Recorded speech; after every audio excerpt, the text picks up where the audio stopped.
Zakaria Fahim, président de l'Union des auto-entrepreneurs et modestement, je pense, on peut dire, le papa ou la maman de ce régime.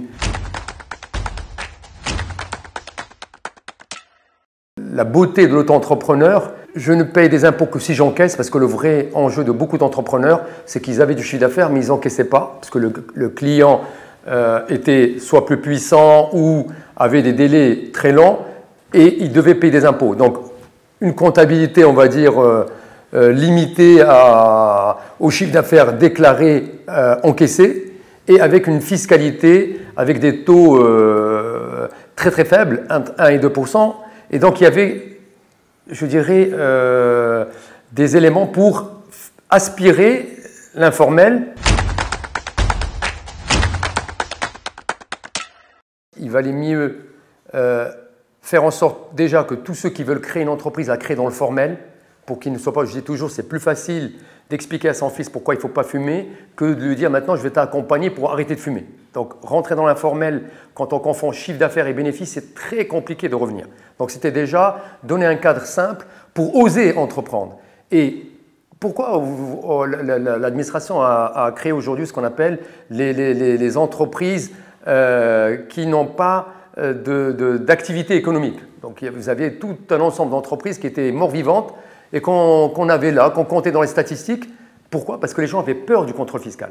Quand on était dans ce régime, on voulait dire aux gens, tu rentres dans le régime, ça se passe bien, tu grandis, tu peux passer à une TPE, PME, ça se passe mal, tu t'arrêtes et personne ne vient te chercher, ni on vient te chercher pour ta garantie pour ton domicile, puisqu'on ne peut pas toucher ta garantie, ton domicile personnel, et tu n'as pas de contrôle fiscal, donc on t'enlève toutes les tracasseries administratives. C'était vraiment comment dirais-je, la porte d'entrée pour toutes les personnes qui pensaient qu'entreprendre nécessitait de l'argent, nécessitait des tracasseries administratives. On dit ben non, tu as une idée, essaie, ça marche, ben, tant mieux pour toi, ça ne marche pas, tu as eu une expérience et tu peux faire autre chose.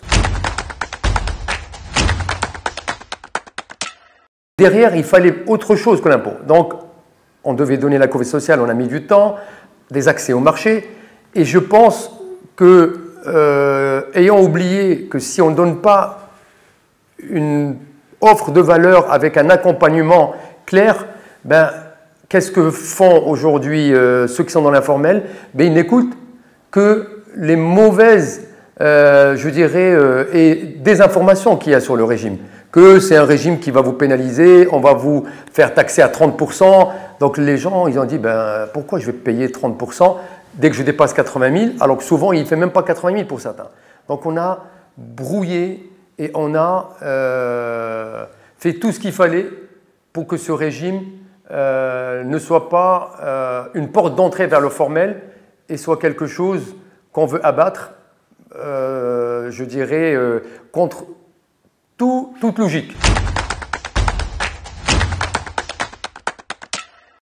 Et il faut que l'État aujourd'hui remette les compteurs à zéro et redonne sa chance à l'auto-entrepreneur en regardant le modèle, souvent on les décrit, et la France aujourd'hui collabore avec le Canada, parce que je suis dans ce réseau, et ils font de la formation, d'accompagnement sur l'accès au marché, sur comment gérer une entreprise, pour que pendant ces 2-3 premières années où je n'ai pas besoin de comptabilité, ben, je commence à comprendre comment fonctionne une entreprise dans le monde réel.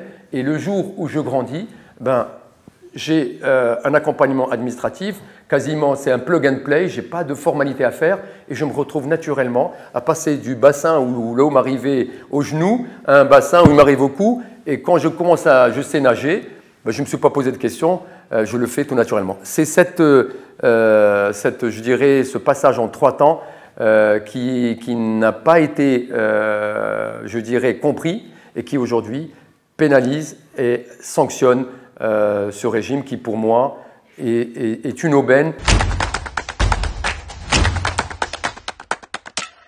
Moi, je pense que le premier, c'est déjà de dire l'auto-entrepreneur, c'est une aubaine pour le pays et non pas quelque chose qu'il faut tuer. Parce que déjà, si on arrête, on prend ce principe, la suite, on l'a maintenant. On a l'accompagnement, on a l'accès au marché, donc il faut maintenant formaliser, et on a une couverture sociale, il nous manque la retraite, donc il faut aussi le clarifier, aussi leur donner la possibilité demain, quand ils n'ont plus l'emploi, de pouvoir avoir je dirais, une assurance arrêt de travail. Donc, il y a des choses qu'on peut faire en regardant les bonnes pratiques ailleurs, mais le plus important pour moi, c'est de dire les auto-entrepreneurs, c'est l'antichambre des entrepreneurs. Il faut qu'on leur permette de grandir et non pas c'est binaire, parce qu'aujourd'hui, soit vous êtes auto-entrepreneur, soit vous êtes entrepreneur, et on a l'impression que ces deux mondes ne se parlent pas. Donc il faut aussi que le patronat prenne ce sujet à bras-le-corps parce qu'il y a dedans quelques startups, mais il y a aussi des gens qui peuvent passer d'auto-entrepreneur à TPE et peut-être une PME.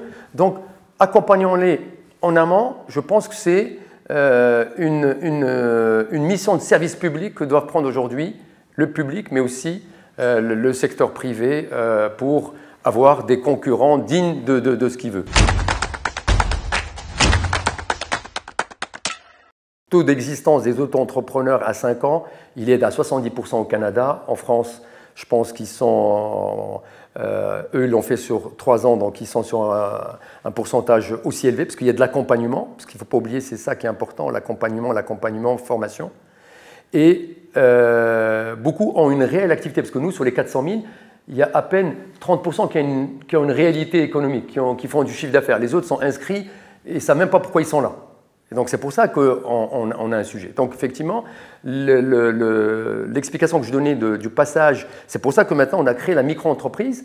On a 2,5 millions parce qu'on a intégré l'auto-entrepreneur avec la micro qui va jusqu'à 1,5 million. Donc on a compris qu'il fallait lier les deux pour que le passage soit fluide. Donc effectivement, la France ou que ce soit le Canada, les self-employeurs, quand ils grandissent, ben, ils basculent et beaucoup sont accompagnés. On parle de plus de 70% pour le Canada parce qu'effectivement, il y a eu un accompagnement et des mesures pour le financement, pour tout ce qui a trait.